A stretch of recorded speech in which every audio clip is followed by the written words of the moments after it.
dalli nag jàmm maladie cardiovasculaire yi ci prévention bi spécialiste yi di insister bu baax a baax jot na ñu taxaw temm soppi ni ñuy lekkee suñu lekkin nga xamante ni dafay faral di bëri xorom bëri lu niin ak it suukar ñuy sàkkuti nit ñi nag ñu gën a delluwaat ci ñam yi nga xamante ni moom la ñuy toggee ci kër yi moytandi bu baax a baax ñam yi nga xamante ni moom la ñuy jaay ci mbedd yi wala marché yu moderne yi waaye moytandi it boisson énergétique yi ci bëri suukar. El Hadji Assane Ndiaye Cissé di diététicien nekk it nutritionniste. conseil bi ñu leen di jox rek weesu wut mu jëm si wàllu lekk gi ndax yàlla dafa def pour xeex feebar bi nga xamante ni moom la ñuy wax AVC dafa bokk si nga xam ni ngay lekkee ndax lekkin wu sellu dana la si puus te lu si ëpp si ni ñuy dundee bari na xorom bari na suukar bari na lu niin te loolu lépp nag amaana li ñu ko teg mooy ñaar benn bi mooy li ñuy wax le repas individuel maanaam lekku famille bi dañ koo xaw a bàyyi tuuti dem si lekku biti bi lekku mbedd mi fast food yi restauration rapide bi loolu danañu pousser à ce que ñuy lekk lu niin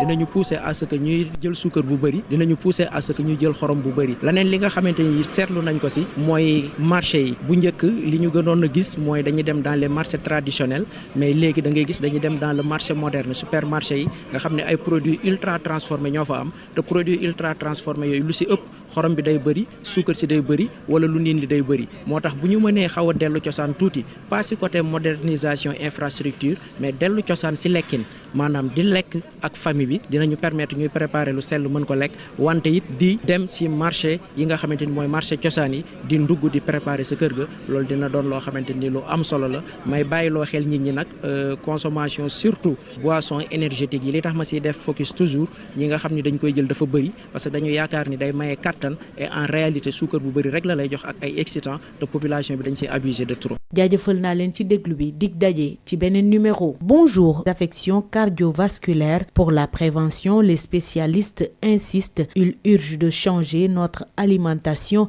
qui est trop riche en sel, en sucre et en gras. Ils préconisent la valorisation du repas familial et que les populations évitent au maximum de consommer les produits ultra transformés vendus dans les marchés modernes et les boissons énergétiques. El Hadji Assane Ndiaye Cissé, diététicien et nutritionniste. Notre alimentation est trop riche en sel, en sucre et en gras et nous devons changer un peu pour avoir une alimentation moins salée, moins sucrée et moins gras. Et pour ce faire, il faut axer sur deux aspects. Le premier aspect, il faut avoir ce qu'on appelle le repas familial parce qu'avant, c'est ce qu'on connaissait. Mais maintenant, avec la restauration rapide, on ne fait que consommer des aliments gras, des aliments sucrés et des aliments salés. Autre chose, il faut valoriser aussi le marché local parce que c'est ce qu'on connaissait. Mais actuellement, avec le marché traditionnel, et quand je parle le marché moderne, et quand je parle de marché moderne, je ne parle pas de la modernisation des infrastructures, mais je parle de ce qu'on commercialise à l'intérieur. On nous donne que des produits ultra transformés. Et les produits ultra transformés sont riches en sucre, sont riches en sel et sont gras. Donc mangeons encore sainement en retournant comme ce que faisait avant. Et je ne peux pas terminer sans parler de la consommation des boissons énergétiques. Parce qu'on parle souvent de boissons énergétiques, mais en réalité ce ne sont pas des boissons énergétiques. Ce sont des boissons énergisantes qui nous apportent que du sucre et des composants chimiques. Donc il faut vraiment éviter cette consommation pour prévenir encore une fois cette maladie qui est l'AVC. Merci de nous avoir suivis. Rendez-vous est pris pour un nouveau numéro. Biotox anti-moustique pour le corps, les vêtements, les rideaux et draps vous protège contre les moustiques chez l'adulte et l'enfant. Val d'Afrique vous a offert votre journal de la santé.